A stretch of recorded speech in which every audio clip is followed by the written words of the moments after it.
আসসালামু আলাইকুম। পত্রিকার প্রধান প্রধান শিরোনাম সহ সংবাদে স্বাগতম। আজ রবিবার 14 সেপ্টেম্বর 2025। সর্বপ্রথম ইত্তেফাক মেইন হেডিং করছে বিচারপতি থেকে প্রথম নারী প্রধানমন্ত্রী সুশীলা কার্কের উত্থান কিভাবে। এরপর প্রথম আলোর মেইন হেডিং এনসিটিভি নয় প্রাথমিকের বই ছাপাবে অধিদপ্তর। নেক্সট যুগান্তরের মেইন হেডিং গাজায় অব্যাহত ইসরায়েলি হামলায় নিহত আরো 47। এরপর ভোরের কাগজের মেইন হেডিং ফরিদা পারভিনের মৃত্যুতে প্রধান উপদেষ্টার শোক। নেক্সট জনকণ্ঠের মেইন হেডিং মনুষ্যত্ব অর্জন পশুত্ব বর্জনই হোক অঙ্গীকার তারেক রহমান। এরপর ইনক্লাবের মেইন হেডিং আওয়ামী জামাত বিরোধীরা কোণঠাসা। নেক্সট আমাদের সময়ের মেইন হেডিং বাংলাদেশের পোশাক রপ্তানি 22% বৃদ্ধি, চীনের হারানো অর্ডার এলো দেশে। এরপর কালের কণ্ঠের মেইন হেডিং নতুন সংবিধান প্রণয়নের দাবি ফের সামনে।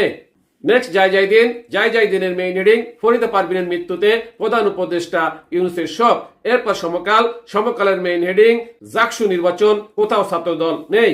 নেক্সট মানবজমিনের মেইন হেডিং ঢাকা থেকে কাঠমান্ডু ভুটান কি যুব ভূমিকম্প টের পাচ্ছে। এরপর বিবিসি নিউজের মেইন হেডিং ভেঙে দেওয়া সংসদ পুনর্বহাল চায় নেপালের প্রধান রাজনৈতিক দলগুলো।